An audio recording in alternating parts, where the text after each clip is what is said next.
আল্লাহ আল্লাহ, এটা সাউন্ডটা একটু ভয়ঙ্কর, মানে মুভির সাউন্ডের মতো। আর একটু সামনে এগিয়ে আসলে পাবেন কথা বলা গাছ, তারপর আবার বোট চালাচ্ছে হেলমেট পরা। অলরাইট গাইস, আমরা এখন আছি উত্তরবঙ্গের সবথেকে ক্লিন এবং সবথেকে সুন্দর একটি পার্ক, সেটা হচ্ছে সাফিনা পার্কে। আমরা এখন আসলাম, আমাদের ঘড়িতে এখন বাজে সন্ধ্যা 6টা।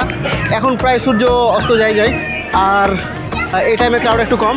আর আমরা টিকিট কেটে ফেললাম। টিকিটের প্রাইস হচ্ছে এন্ট্রি ফি 50 টাকা। ভিতরে বেশ কিছু রাইডস অ্যাক্টিভিটিস রয়েছে যেগুলো আমরা দেখাবো ভিতরে যে।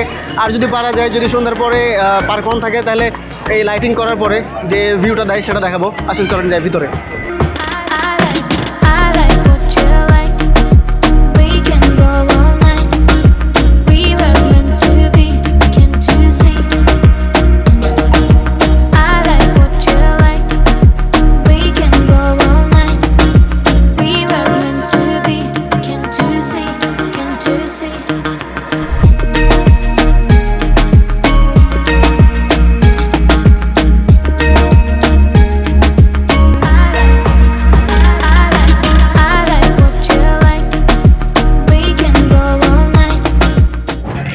দেন ওই দিক থেকে আসার পরে আপনার রাস্তার মিডিলে পড়বে একটা ট্রেন, যেটা আমরা এর আগে এসে দেখতে পাইনি, সাদা ট্রেন।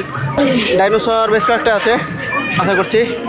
এখানে আছে ডাইনোসরের বাপ, ওইদিকে ছিল ডাইনোসরের বাচ্চা। তো এটা হচ্ছে বড় ডাইনোসর, আর এর সাউন্ডটা একটু বেশি আগেরটার থেকে। এটা সাউন্ডটা একটু ভয়ঙ্কর, মানে মুভির সাউন্ডের মতো। Hello dinosaur, hello. এটা মূলত রাবার দিয়ে করা আছে। প্রতিটা হচ্ছে যে কি বলে গলা, তারপরে ওই যে ইয়াগুলা মুভ করছে যখন সাউন্ড আসছে, উঠছে চড়ছে, হাত পাগুলো মুভ করছে এবং তার লেজও মুভ করছে। জায়গাটা সুন্দর, আপনারা আসতে পারেন। ওই পাশে আছে কথা বলা গাছ, যাই গাছের সাথে কিছুক্ষণ কথা বলে আসেন।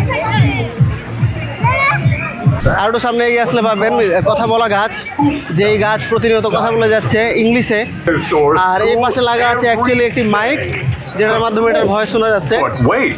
আর তো জিনিসটা হচ্ছে যে একটু আনকমন। চলুন আমরা যাই ভিতরে।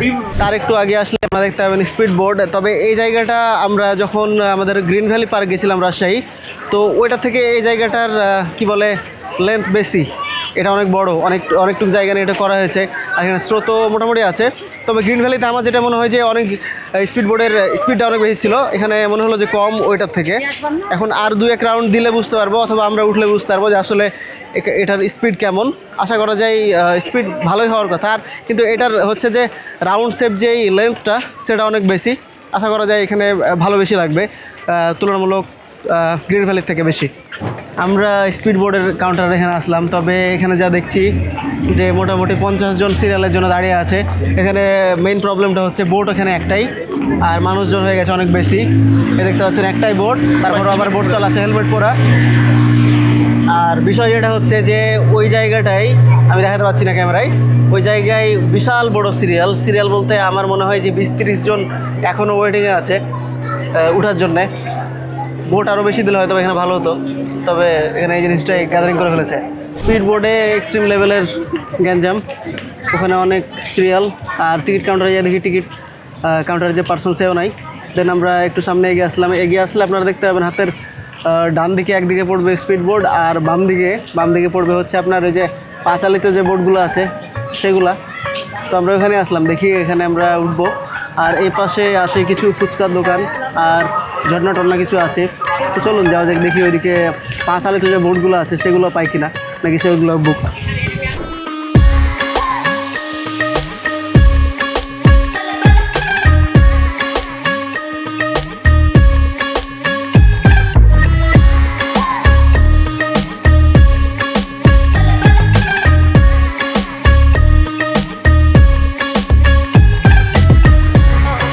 আমরা ফুটবোটের এখানে আসলাম, এখানেও সিরিয়াল। আমরা টিকিট কাটলাম 4 জনের জন্য। একটা বোট হচ্ছে 100 টাকা নেয়।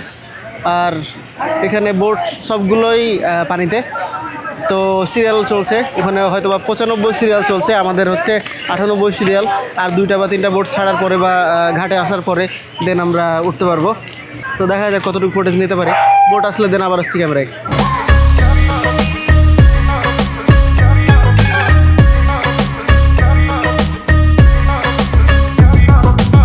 আমরা বহু প্রতীক্ষার পরে ফুটবোটে উঠতে পারলাম। তবে দুঃখের বিষয় যে সান নাই, লাইট একদম যায় যায় অবস্থা, কতটুকু ফুটে যাচ্ছে জানি না। তবে জায়গাটা অনেক সুন্দর। এর আগে এসছি অবশ্য, প্যাডেল করতে করতে টায়ার্ড হয়ে গেলাম।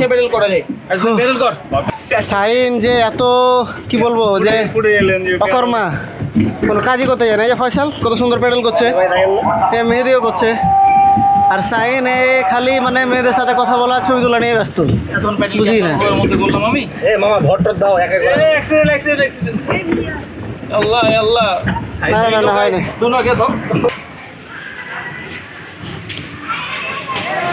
আমাদের ঘুরতে ঘুরতে টায়ার্ড অলরেডি। আমরা দেখি ফুচকা, তারপরে আইসক্রিম, এখানে একটা ক্যান্টিন আছে, আমরা যাই ক্যান্টিনের দিকে যাই আর দেখি এখানে কি আছে। একটা সামনে একটা ক্যান্টিন আছে, যে ক্যান্টিন, দেন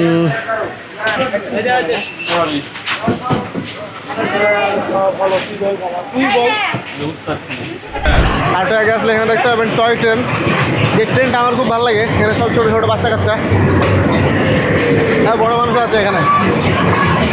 সন্ধ্যার পরে লাইটিংয়ের কারণে এই জায়গাটা দেখতে অনেক সুন্দর লাগে, এই প্ল্যাটফর্মটা দেখতে অনেক সুন্দর লাগে, এই যে লাইটিং করা আছে এই জায়গাগুলোয়, সেই কারণে প্ল্যাটফর্মটা দেখতে অনেক সুন্দর লাগে সন্ধ্যার পরে।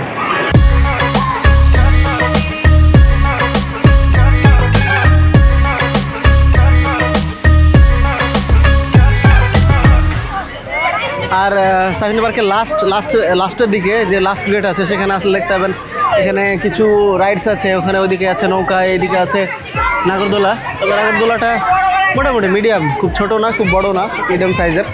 আমি জানি না কতটুকু ফটো দেখা যাচ্ছে, যেহেতু এখন সন্ধ্যা হয়ে গেছে। আর এইটা তো আমি দেখতে পারি না, আমার দেখলে মাথা ঘুরে। আমাদের প্রায় ঘোরাঘুরি শেষ, দেন আমরা এখন ওই দিক দিয়ে রওনা দিব। দেখি যদি ভূতের একটা শো ছিল, তবে সেখানে ভিডিও অ্যালাউ না, সে কারণে আমি ঢুকিনি। আর এই তো হচ্ছে রাইডস এখানে, আর বেশ কিছু রাইডস ওই পারে ছিল। একটা 5D রাইডস ছিল, যেটা এখন বন্ধ আছে, মেবি নামাজের টাইম সেই জন্যে, সে কারণে ওইখানেও ঢুকতে পারলাম না।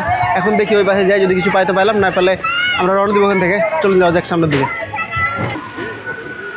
আমাদের মোটামুটি ঘোরাফেরা শেষ, এখন সন্ধ্যার পর টাইম, তাই লাইট নাই। আর এখানের ভিতরের যে ল্যাম্প লাইটগুলো আছে, সেগুলোরও কি বলে যে পাওয়ার অনেক কমানো আছে, অথবা এগুলোর পাওয়ার এরকমই যে খুব একটা ভালো লাইট দেয় না ভিডিও করার মতো। এটা হচ্ছে বিষয়। এখানে ফুচকা চটপটি আছে, আমরা দেখি এখানে ট্রাই করে এদের ফুচকা চটপটি কেমন।